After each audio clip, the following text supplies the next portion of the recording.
Kakkanad seaport airport റോഡിന്റെ സൈഡിൽ മാലിന്യം തള്ളിയ ഹോട്ടലിനെതിരെ 50,000 രൂപ തൃക്കാക്കര നഗരസഭ പിഴ ചുമത്തിക്കൊണ്ടുള്ള നോട്ടീസ് നൽകി.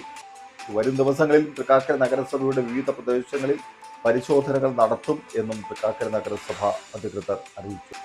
ഈ കാണുന്ന പോൾസ്കി കബാബ് എന്ന ഈ ഹോട്ടലിനാണ് 50,000 രൂപ പിഴ ചുമത്തിക്കൊണ്ടുള്ള നോട്ടീസ് തൃക്കാക്കര നഗരസഭ കൈമാറിയത്. ഈ ഹോട്ടലിന്റെ മുൻവശത്തുള്ള സീപോർട്ട് എയർപോർട്ട് റോഡിന്റെ കിഴക്കുവശത്താണ് മാലിന്യം തള്ളിയത്. ഈ ഹോട്ടലിന്റെ കവറുകൾ എല്ലാം ഇവിടെ നിന്ന് കണ്ടെത്തി.